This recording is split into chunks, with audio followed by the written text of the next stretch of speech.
स्वागत है आपको एक बार फिर से मेरे YouTube चैनल पर। तो आज क्लास 12 के रसायन विज्ञान अभ्यास 9 में आज हम लोग पढ़ेंगे वर्नर का सिद्धांत। तो वर्नर का सिद्धांत क्या है आज इस वीडियो में बताया जाएगा और आप सभी विद्यार्थी इसे अपने कॉपी में नोट करते चलिएगा, जिससे आपका एक नोट्स भी बनता रहेगा। तो आप सभी विद्यार्थी पहले हेडिंग को नोट कर लीजिए, वर्नर का सिद्धांत। अब वर्नर का सिद्धांत इन्होंने क्या बात बताए थे, तो एक एक नियम को आपको समझाया जाएगा और इसे आप लोग जरूर नोट करते चलिएगा। तो यहाँ पे लिख लेंगे, अल्फ्रेड वर्नर ने सर्वप्रथम 1893 ईस्वी में उप सहसंयोजक अथवा जटिल यौगिकों के गुणों एवं संरचनाओं का विस्तृत अध्ययन किया। तो जो वर्नर हैं सन 1893 ईस्वी में इन्होंने जो उप सहसंयोजक जो यौगिक होता है, जो जटिल यौगिक होता है, उनके संरचनाओं के विस्तृत अध्ययन किए थे। इसके आधार पर इन्होंने सहसंयोजक यौगिकों के गुणों एवं संरचना की व्याख्या करने के लिए एक सिद्धांत प्रस्तुत किया था, जिसे वर्नर का उप सहसंयोजक यौगिक का सिद्धांत कहते हैं। तो इन्होंने क्या बनाए थे, मतलब वो जटिल से जटिल यौगिकों को उन्होंने क्या किए थे, उसमें उनकी संरचनाओं को विस्तृत उन्होंने क्या किए थे, अध्ययन किए थे, उनको गुणों को अध्ययन किए थे। तो अध्ययन करने पर उन्होंने एक सिद्धांत प्रस्तुत किया। उस सिद्धांत को ही क्या कहते हैं, वर्नर का उप सहसंयोजक यौगिक का सिद्धांत कहते हैं। इसके लिए इन्हें वर्ष 1913 ईस्वी में नोबेल पुरस्कार से सम्मानित किया गया था। नोबेल पुरस्कार से इनको क्या हुआ था, सन 1913 ईस्वी में क्या हुआ था, सम्मानित किया गया था। इन्हें जटिल यौगिकों का रसायन का जनक भी कहा जाता है। इन्हें क्या, जटिल यौगिक, मतलब जटिल से जटिल यौगिकों इन्होंने क्या किए थे, अध्ययन किए थे, इसलिए इन्हें क्या कहा गया, जटिल यौगिकों के रसायन के जनक भी कहा जाता है। तो वर्नर का सिद्धांत अब क्या है, तो अब इनके बारे में भी अब समझेंगे कि इन्होंने नियम क्या दिए थे। अभी हम लोग इनके परिचय के बारे में पढ़े थे कि परिचय इनका क्या था। सन 1893 ईस्वी में इन्होंने क्या किए थे कि उप सहसंयोजक यौगिक हो या जटिल से जटिल यौगिकों को, उनको संरचनाओं का विस्तृत अध्ययन करके इन्होंने एक नियम प्रतिपादित किए थे। उस नियम का क्या नाम रखा गया था, वर्नर का सिद्धांत या वर्नर का उप सहसंयोजक यौगिक का सिद्धांत। और इसी सिद्धांत पर उनको क्या कहा गया, जटिल यौगिकों को रसायन का जनक भी इनको कहा गया है। तो यहाँ पर इनके परिचय होने के बाद से अब यहाँ पर जो है हम लोग इस यौगिक का नाम जानते हैं। इसका जो है नामकरण भी सिखाया जा चुका है कि इसका नाम क्या है। CONH3 जो है यहाँ पे 6 परमाणु है और यहाँ Cl3 है। तो ऐसे परमाणुओं को इन्होंने क्या किए थे, अब जो है इसका मॉडल को चेंज कर दिए।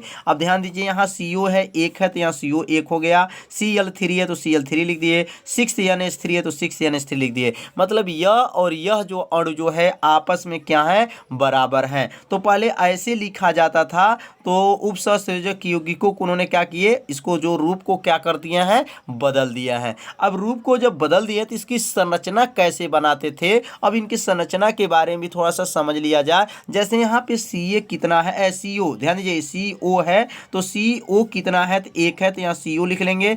NH3 कितना है, तो 6 है तो यहाँ NH3 1 2 3 4 5 6 NH3 हो गया। और Cl3 कितना है, तो Cl3 देखिए यहाँ पर जो है बना हुआ है। अब इसको कैसे बनाया गया, यह कैसे उन्होंने संरचना को प्रस्तुत किए हैं, इसका मतलब क्या होता है, अब इनके बारे में भी आपको समझना है। तो पहले सबसे यहाँ ध्यान देंगे, पहले हम लोग जो संकर यौगिक रहते थे ऐसे लिखा जाता था, या उप सहसंयोजक यौगिक थे, इसको बड़े कोष्टक में और कोष्टक के बाहर लिखा जाता था। अब इन्होंने कोष्टक का प्रयोग न करके जो है एकदम जो है सरल भाषा में लिखे, COCl3 6NH3 है। तो यहाँ पे इसको जो है संरचना जब बनाए तो CO लिखे और NH3 को 6 था तो 6 को लिख दिए, और Cl कितना था, 3 है तो Cl को 3 लिख दिए। अब यहाँ पे डॉट क्यों किए हैं, और यहाँ पे जो है क्या है, सतत रेखा क्यों है, जैसे NH3 पे सतत रेखा है जबकि Cl पे देखेंगे रे बिंदुदार रेखा है, क्यों ऐसा किए, इनका कारण क्या था। इन्होंने एक पहचान बनाए, अलग अलग पहचान बनाए। जो बिंदुदार रेखा था उसका नाम उन्होंने रखे थे प्राथमिक संयोजकता। क्या नाम रखे थे, प्राथमिक संयोजकता। और जो सतत रेखा में था, यहाँ जो सतत रेखा है, तो इस सतत सतत रेखा को उन्होंने नाम रखे थे द्वितीयक संयोजकता। अब द्वितीयक संयोजकता क्यों नाम रखे और प्राथमिक संयोजकता क्यों नाम रखे, अब इनके भी बारे में थोड़ा सा समझ लिया जाए। जो डॉट डॉट है वो डॉट डॉट है, तो वो कौन सा संयोजकता माना जाएगा, प्राथमिक संयोजकता माना जाता है। और प्राथमिक संयोजकता जो होते हैं ये ऋण आयन को क्या करते हैं, संतुष्ट करते हैं। ये ऋण आयन को क्या करते हैं, संतुष्ट। जैसे Cl के ऊपर माइनस होता है, Cl के ऊपर क्या होता है, माइनस होता है, इसलिए क्या होते हैं, ऋण आयन को क्या करते हैं, जो है संतुष्ट करती हैं। और यह विलयन को क्या कर देती हैं, आयनित कर देती है। ये जो विलयन बनते हैं उस विलयन को क्या करती है, आयनित कर सकती हैं। और इसलिए आयनन इसमें होती हैं और इसको जो है बिंदुदार रेखा से क्या होता है, प्रदर्शित किया जाता है। और प्राथमिक संयोजकता द्वारा जुड़े जो आयन को क्या लिखा जाता है, बड़े कोष्टक के क्या लिखते हैं, बाहर। अब देखिए Cl जो है यह कहाँ पे है, बाहर है। जब भी जो बिंदुदार रेखा रहता है, कोष्टक के जो है बाहर जो रहता है, इसको हमेशा जो है बिंदुदार रेखा से जो है प्रदर्शित किया जाता है। तो समझ में आ रहा होगा। और प्राथमिक जो संयोजकता होती है उसकी प्रकृति जो होती है अदिशात्मक होती है। अब अदिशात्मक मतलब आप इधर भी बनाए हैं 3, तो आपको कोई जरूरी नहीं है कि इधर ही आप बनाइए, आप इधर भी बना सकते हैं। मतलब इधर, मतलब 3 को इधर जो बनाए हैं इसको तीनों छोड़ करके आप इधर बना सकते हैं। इसलिए जो इसकी प्रकृति क्या है, अदिशात्मक होती है। मतलब इसकी दिशा इधर भी हो सकता है और इसकी दिशा जो है इधर भी हो सकता है, इसलिए इसका क्या माना गया है, अदिशात्मक होती है। मतलब इसका जो है क्लियर नहीं है कि वो किधर रहेगा। आप इधर भी बना सकते हैं और इधर भी Cl बना सकते हैं, क्योंकि 3 स्थान इधर भी है और 3 स्थान जो है इधर भी है। इसलिए जो है प्राथमिक संयोजकता को प्रकृति क्या होती है, अदिशात्मक होती है। और ध्यान देंगे अद्वितीयक की क्या होगा। अब द्वितीयक के लिए ध्यान से देखेंगे, यह जो द्वितीयक जो होते हैं जैसे NH3 NH3 NH3 NH3 NH3 जो बना गया है, यह ऋण आयन, धन आयन तथा उदासीन अणुओं द्वारा संतुष्ट होती हैं। याद रखिएगा, ये ऋण आयन भी होते हैं, धन आयन भी होते हैं और उदासीन भी होते हैं, क्योंकि ये लिगेंड है। और लिगेंड क्या होते हैं आपको बताया गया था।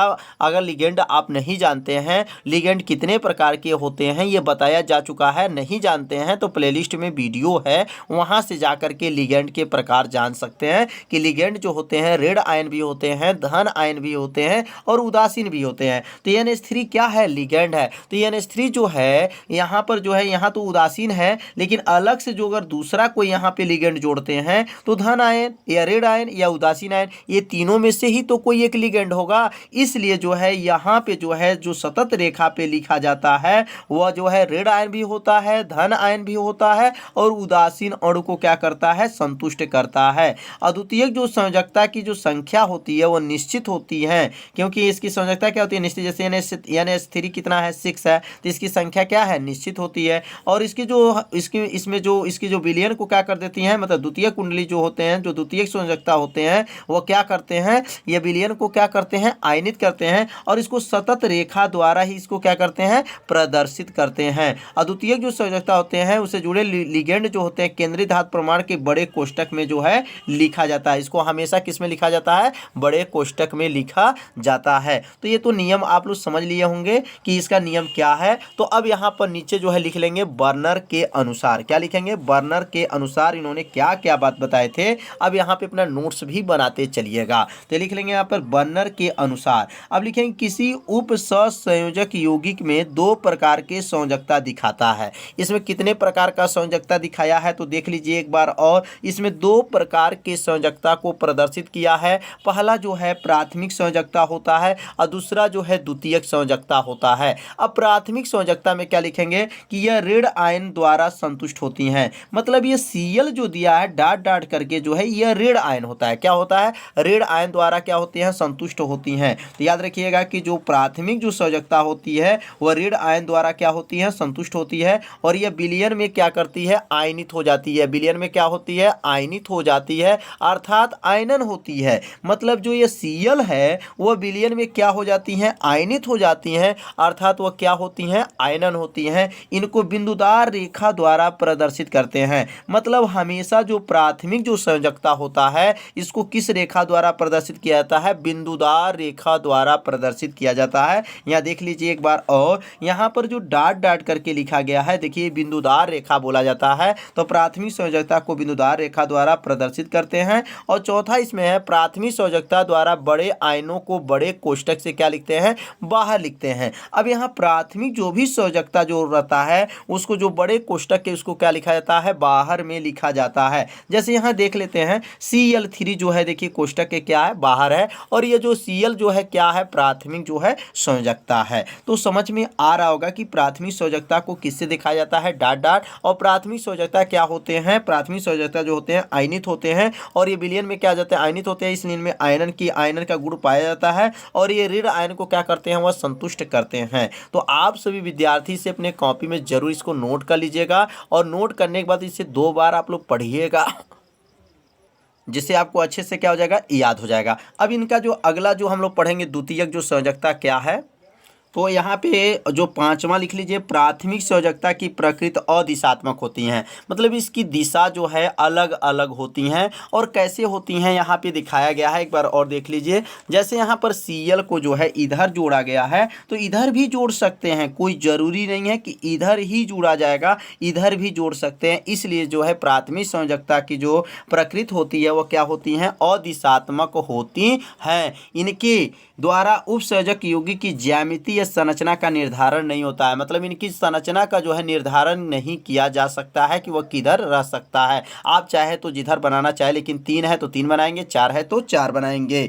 तो समझ में आ गया होगा कि प्राथमिक संयोजकता क्या था। अब यहाँ लिखेंगे द्वितीयक संयोजकता। तो द्वितीयक संयोजकता बताया गया है कि यह ऋण आयन होते हैं, धन आयन भी होते हैं, उदासीन अणुओं द्वारा क्या होते हैं, संतुष्ट होते हैं। द्वितीयक संयोजकता जो होते हैं वो लिगेंड होते हैं। याद रखिएगा, जो द्वितीयक संयोजकता होते हैं वो लिगेंड होते हैं, और लिगेंड जो होते हैं क्या होते हैं, धनात्मक भी होते हैं, ऋणात्मक भी होते हैं, और उदासीन भी होते हैं। तो लिख लेंगे यहाँ पर ये ऋण आयन, धन आयन तथा उदासीन अणुओं को क्या करते हैं, संतुष्ट हो जाती हैं, हो सकती हैं। द्वितीयक संयोजकता की संख्या निश्चित होती है। द्वितीयक संयोजकता की जो संख्या होती है वह क्या होती है, निश्चित होती है। इसे उप सहसंयोजक संख्या भी कहा जाता है। याद रखिए, द्वितीयक संयोजकता को क्या कहा जाता है, उप सहसंयोजक संख्या भी कहते हैं। इनकी संतुष्टि से यौगिक के उप सहसंयोजन मंडल का निर्माण होता है। तो उप सहसंयोजन मंडल जो होता है, जो कोष्टक के अंदर जो लिखा जाता है, यह बताया जा चुका है कि उप सहसंयोजक मंडल क्या क्या होता है, या समन्वयन सत्ता क्या होता है, यह बताया जा चुका है। यदि आप नहीं जानते हैं तो प्लेलिस्ट वाले वीडियो को जा करके जरूर देखिए, जिससे आपको उप सहसंयोजक मंडल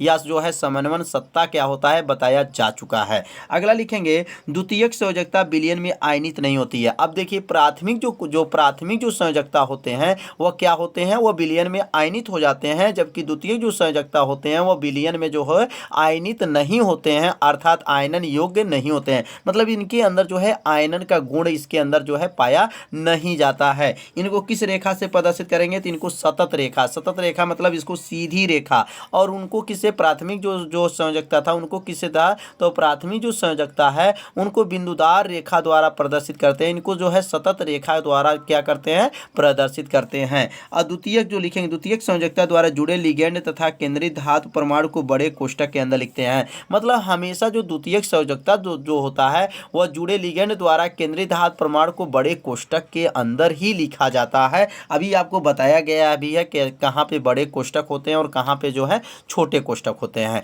अगला लिखेंगे, यह प्राथमिक संयोजकता से क्या होते हैं, प्रबल बंध बनाते हैं। याद रखिए, इनकी जो संयोजकता होती है, जब बनता है मैंने संयोजकता जो बंध बनता है तो जो है प्रबल होते हैं। क्यों होते हैं, क्योंकि यह सतत रेखा में रहते हैं, और वह जो है बिंदुदार रेखा में होने की वजह से जो है प्राथमिक जो संयोजकता प्रबल नहीं होते हैं, और यह सतत रेखा होने की वजह से जो है यह प्रबल बंध बनाते हैं। अगला लिखेंगे कि यह प्राथमिक इनकी जो प्रकृति होती है वह दिशात्मक होती है। क्या होती है, इनकी प्रकृति जो होती है वह दिशात्मक होती है, अर्थात इनके यौगिक की आकृति ज्यामिति का निर्धारण होता है। मतलब इनका जो दिशा होता है उनमें जो दिशात्मक होती हैं, और यौगिक का जो आकृति होता है, ज्यामिति का क्या होता है, ज्यामिति होता है, उसका निर्धारण ये करते हैं। जैसे में आकृति अगर देखेंगे तो चतुर्फलकी होता है, वर्ग समतली होता है, और अष्टफलकी होता है। मतलब किनका जो है चतुर्फलकी, मतलब द्वितीयक संयोजकता जो होते हैं वह चतुर्फलकी भी बनाते हैं, वर्ग समतली बनाते हैं,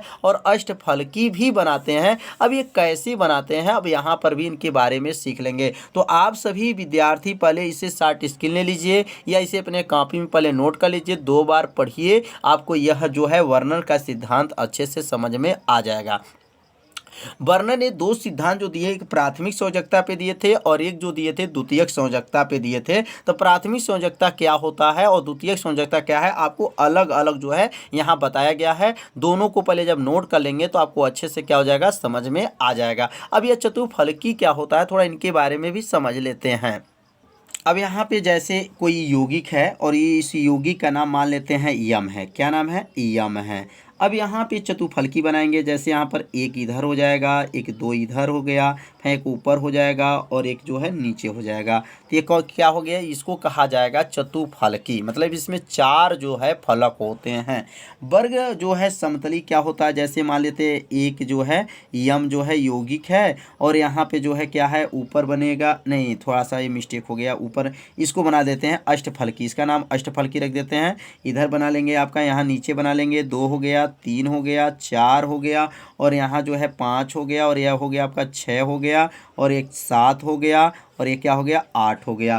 तो यह जो बना, यह जो बनेगा क्या बनेगा, अष्टफलकी होगा। तो यहाँ लिख दे रहे हैं इसका नाम है चतुर्फलकी। क्या नाम है, चतुर्फलकी है, क्योंकि इसके अंदर जो है चार जो है फलक होते हैं और यह जो है अष्टफलकी है क्योंकि इसके अंदर जो है आठ फलक होते हैं। तो इसका नाम हो गया अष्टफलकी हो गया। अब यहाँ पे अगर वर्ग समतली बनाते हैं तो वर्ग समतली बनाने के लिए अगर मान लेते हैं एक यौगिक है और इसमें वर्ग बनाएंगे तो एक दो तीन और चार। और जब इसको यहाँ से मिला देंगे और यहाँ से इसको मिला देंगे और यहाँ से इसको मिला देंगे और यहाँ से इसको मिला देंगे तो क्या बन गया, वर्ग बन गया। वर्ग किसे कहते हैं, जिसकी चारों भुजाएं आपस में क्या हों, बराबर हों। तो इसका नाम हो जाएगा वर्ग समतली। क्या हो जाएगा, वर्ग समतली होता है। तो वर्ग समतली कैसा बनता है समझ में आ गया होगा।